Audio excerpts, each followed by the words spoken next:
In 2017 and 18, I was frequently visiting thrift stores with the intention of buying video games, not necessarily to keep, but most often to resell. I'd either flip them and put them on eBay or even take them to GameStop, and I'll explain how that can actually be a beneficial practice as well. But in the last couple of years, I've really just got into collecting kind of for myself and buying up the games, particularly for the Xbox 360 and the PlayStation 3 generation that I really personally wanted to have in that collection. I found those to be two systems that have tremendous value right now, even more so as the next generation systems have come out. Whereas things like the PlayStation 2 and the GameCube, it just continue to get more expensive. Now that's great if you're intending to resell the games.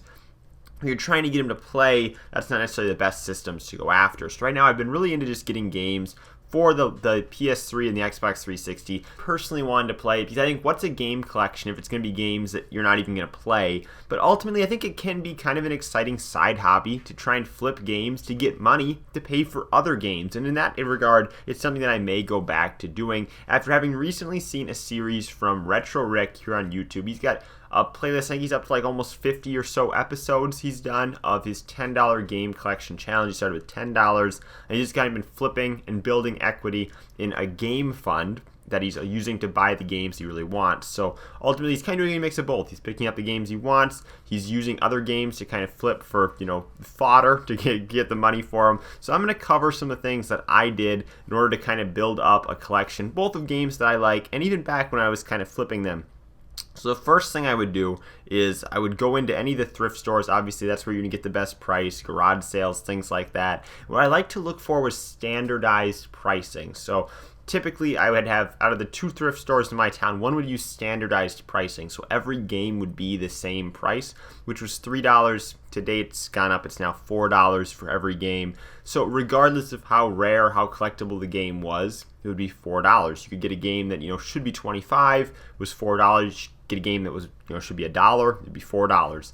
So the other store kind of used more dynamic pricing. They would price it kind of according to, I assume, what they would see on eBay. So I like to go to places where the prices were more standardized, seemed like you had a fair shake. I would also only buy games for systems that I owned. And when I started this in 2017, I didn't own a PlayStation 3 yet. I don't think I even had my original Xbox, maybe necessarily quite yet when I started. So, systems like that, and any cartridge-based systems, I don't own any cartridge-based systems.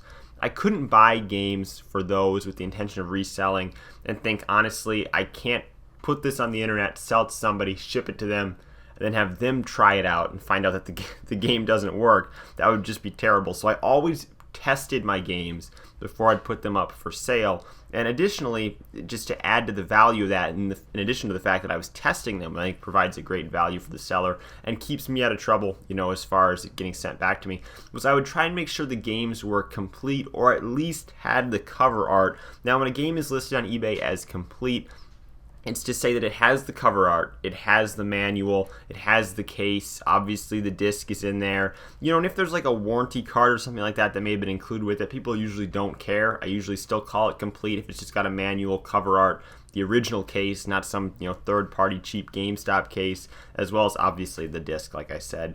And then as far as on the system end goes, obviously it's cool to buy the systems and whatnot, but oftentimes at thrift stores, it seems like I find the systems just on their own, and the thrift stores will sell the power adapter as its own item, or maybe the power adapter got lost.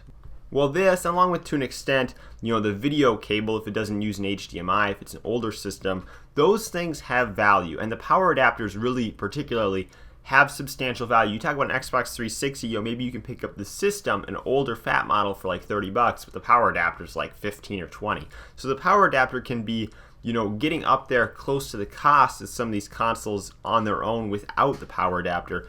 Not to mention the component cables. These systems in the early 2000s, like the original Xbox, PlayStation 2, GameCube, they all had official component cables that came out. They're very expensive to get the official ones.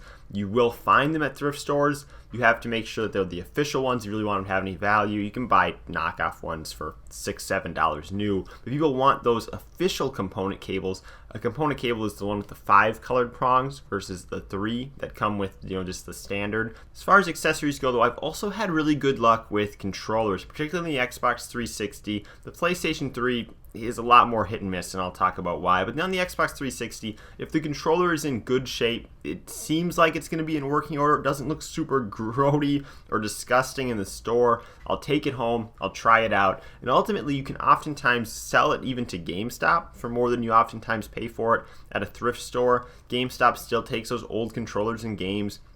They can be a great outlet for getting rid of something without having to pay the shipping or the eBay fees. And in the end, if you're willing to take the store credit at GameStop, that can sometimes be the better option. Now, the PlayStation 3 is a little bit harder to get controllers for just because there's so many counterfeit PlayStation 3 controllers for whatever reason. I assume it's probably because the system uses Bluetooth, and that's easier for people to knock off maybe than whatever the Xbox 360 was using. But it seems like you see so many knockoff illegitimate PlayStation 3 controllers, even ones that maybe say Sony on the front. They look legit and they're not legit. You got to have a good eye in order to be able to tell, what a counterfeit PlayStation 3 controller looks like. And I just don't quite have that skill to be willing to delve into that. And I feel like the PlayStation 3 controllers, when they are legit, are worth more than the Xbox 360 controllers.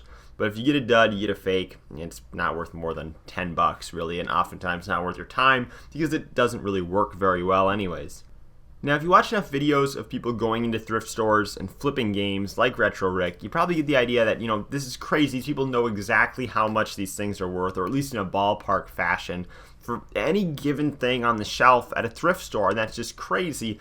They'd be able to know that off the top of their head. It's something that comes with, I think, enough familiarity to the game industry. And as someone that's been out of it for, a year or two in terms of flipping, I don't necessarily know those values maybe as well as I did before, but there were a few rules of thumb that I use, and the first was really just go after all first-party Nintendo games because it's few and far between you run into one that isn't valuable. And I try to refrain from actually looking up the value of games while I'm in the store. I just don't want people to see me doing that. But if you're off to the side, and you're out of people's way, I oftentimes look up the value of JRPGs. It seemed like these were something that across, regardless of the console it came out on, seemed like they hold their value better than most other types of genres.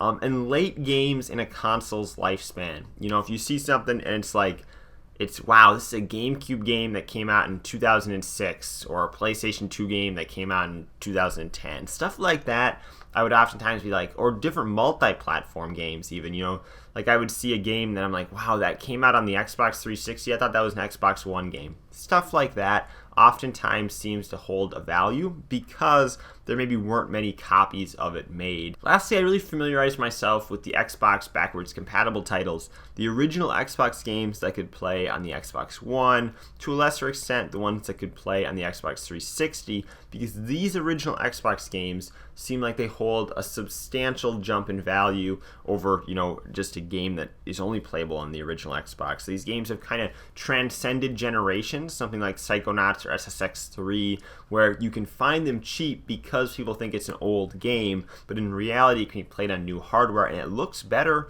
when you do it. So because of that, the games have kind of held their value in a way that other original Xbox games have not been able to. Lastly, I think people often get wrapped up in this idea that you need to flip these games on eBay, but you have to keep in mind that while there are a ton of buyers on eBay, some games do sit for extended periods of time. Not to mention the fact you also have to pay shipping on eBay, and that's something that you can all avoid if you just trade the game into GameStop. Now, GameStop will periodically run promotions where they'll give you an additional value for something, so there is kind of an idea to maybe wait, trade in things in bulk at GameStop, come with a pile of things instead of just a few. But obviously they have all their trade-in values publicly on their website. So if you're like, if I could, sell this to someone on eBay and I'm gonna get $12 for it, I'm gonna lose $3 in shipping, but I could trade in at GameStop for $6 or $7, and you'd be surprised how many Xbox 360 games even are worth that much at GameStop. You're like, maybe I just take it to GameStop, I just get rid of it today, and I don't have to deal with the whole hassle of it.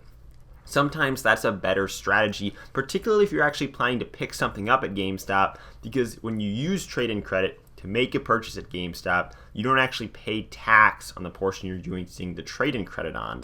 And that saves you a few bucks as well, and it's something to keep in mind. So these are my tips. If you're going to go out, you're going to go buy games and flip them, these are some of the things that I would keep in mind. Thank you guys for watching. I'm Bailey, and I will see you in the next video.